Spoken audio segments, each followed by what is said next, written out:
something. We still don't know what's going on. All of a sudden, out the blue, here come the non-affiliate. He come in with some type of Superman punch or something, right up on the Sargeant face.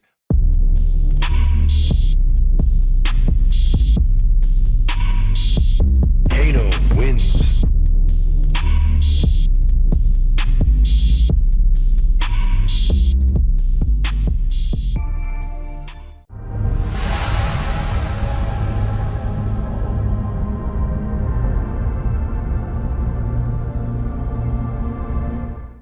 What's cracking, YouTube?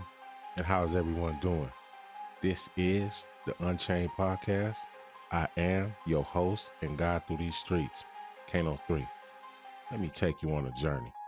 So grab a cup, grab you something to eat as I take you on a ride through these vicious streets. Buckle up. Oh yeah, hit that like, comment, and subscribe to your boy channel and let me know that you mess with me. Let's get it. On this journey, I'm gonna take y'all to CRC, the California Rehabilitation Center, level 2 in Norco, California. Now, before y'all get all in my comments talking about level 2 this, level 2 that, that's where I did most of my times at. I did most of my times on level 2s and level 3s. I never hit a level 4. So you're not gonna get no level 4 war stories from me. It's all gonna be from level 2, and it's all gonna be from level 3. But don't get it messed up. We still cracking. Now the level 2 is a weird mixture of all the inmates. You got level 4 inmates that probably done been down for 15, 20 years, and they finally got their points all the way down to a level 2. Then you also have level 3 inmates, such as myself, that drop their points down and they finally at a level 2. Now the other side of the spectrum is gonna be all the first timers and all the low level inmates that's doing non-violent crimes. So it's a real melting pot on them level 2s. The building that I landed in had a bunch of high ranking paisas, and they had the dope game on lock. Anything you needed, anything you wanted, from black to pot, they had it all. We was even brewing white lightning up in there, getting toe up. That's probably the reason why, honestly, we didn't get in too many spats with the Southsiders in there, because they was stayed high. They stayed on that dope, and that's all they really wanted to do. They didn't want to push no lines. They didn't want to fight over nothing. They just wanted the dope to keep flowing to them, and it was. So the way it would work was the paisas would make the Southsiders hold all their work, and in return, they would pay them with work. But the Southsiders was mainly using it, so they didn't have no problem holding whatever the paisas gave to them. They would hold it, but they always made this one particular dude hold it. He was a junkie though, and one of their low-level members, someone that they could probably afford to lose. So of course they would have him holding it. You know, if he got caught or something went down, they know he'll keep his mouth shut, and they wouldn't be losing one of their big hitters. Now the other character that's involved in this, he was a non-affiliate, but the Southsiders called him residents. So he was a resident with the Southside. Now, by becoming a resident, he gains protection by one of the most feared groups in the prison, but he's also losing a bunch of freedoms. Now, the last player that I want to introduce in this story was one of their main hitters. I thought was the main hitter.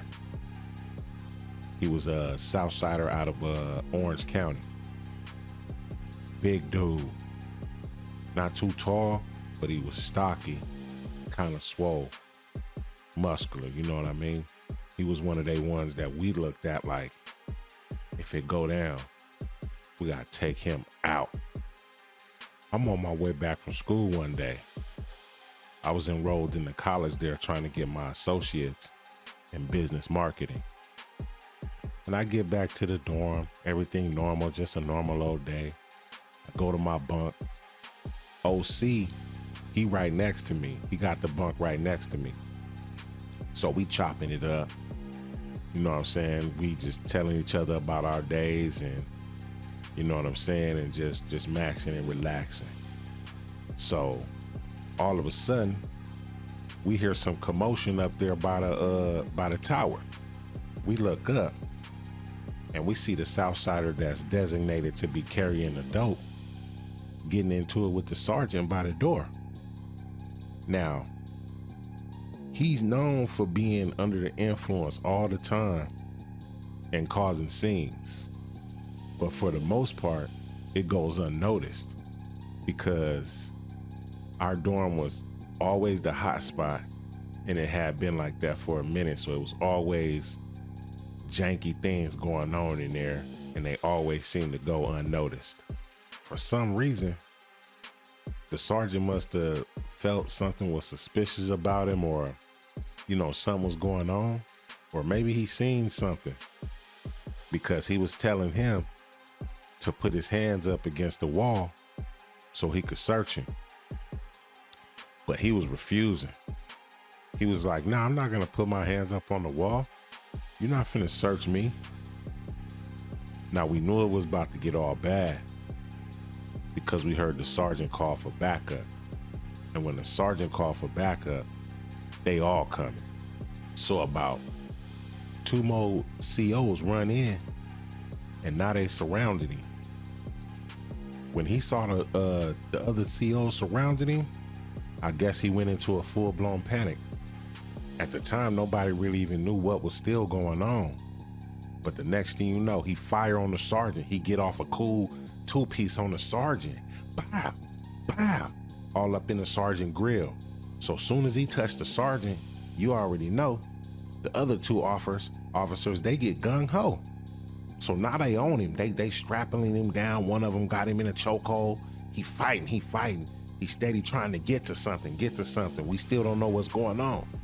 All of a sudden, out the blue, here come the non-affiliate. He come in with some type of Superman punch or something. Right up on the sergeant face. Bow! Sergeant getting it bad. He fire off on the other 2. Boom, boom, boom. He give the other dude enough time to break free. And when he broke free, he came up out his waistband with something and he threw it. It landed right in front of OC. OC didn't move to pick it up. He didn't go try to grab it and flush it or nothing. He just looked at it and just let it land. Now what it was the Southsider that was designated to hold the sack tried to throw it so OC could swoop it up and run to the bathroom before they could discover what he had on him. OC wasn't budging. I'm watching OC watch it come, like,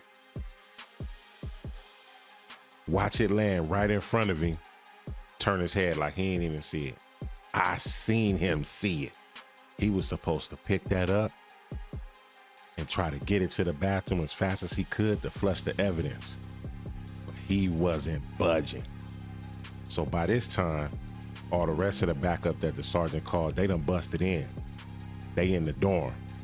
They got everybody at their little, at mace point, gun point, and they got us all getting on our bunks, putting us all on bunk status. So we just all on our bunk, and I hear the sergeant say, "He threw something over there." So now they getting the look to see where whatever he threw is at. And it was kind of up under somebody's bunk, hiding a little bit. But eventually they found it. And when they unwrapped it, I was flabbergasted. It looked like what had to be at least 3 to 4 ounces of black and whatever else they found in that bag. I didn't know we even had it like that going on up in there. I didn't know we had that type of motion. So they got the non-affiliate and the other Southsider handcuffed at the front. These boys are indeed in some big trouble. Not only did they swing on the Sargeant, they both just got cracked with all type of drugs on state property. Now, the part that always got me about this was the non-affiliate, because he was due to be home in about a month or two. He was on his way out the door. And I ain't gonna lie, it was commendable of him, because he risked the rest of his freedom to get up over there and help the homie out. But it cost him a lot. He was on his way home. Now he's for sure catching more time for assault and having drugs on state property.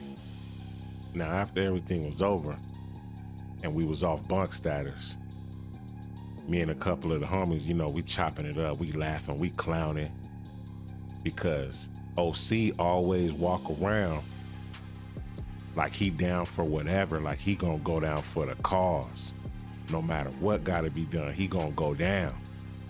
But the only thing he was down on was his bunk when they told everybody to sprawl out. And we thought that was hilarious. Now, I guess the Southsiders must have got word, or one of them may have even seen the unwillingness of OC to go pick up the sack when the other Southsider homie threw it to him so he can go flush it. And they wasn't too happy about that, because they was going to have to make this up to the Pisces, because they were holding all of that for them. This could get bad. So they had a meeting to discuss what they was gonna do to him. But I guess he convinced him that he didn't see it. Although I saw him see it. But I'm not mad at him, because the discipline that he probably would have got for this would have been bad. It might have even got him off the yard. But he was able to convince everybody that he didn't see nothing. This episode took us back to Norco, level 2 prison, and I hope you learned something. Always be careful what you pledge allegiance to, because it might not pledge allegiance back to you. And you know it. Hey, thank you for watching, and thank you for tuning in to another episode of the Unchained podcast. If you stayed this long, hit that subscribe button, like, and leave a comment. I hope you learned something. Remember, you only got one life to live. Live it to the fullest. Let's go.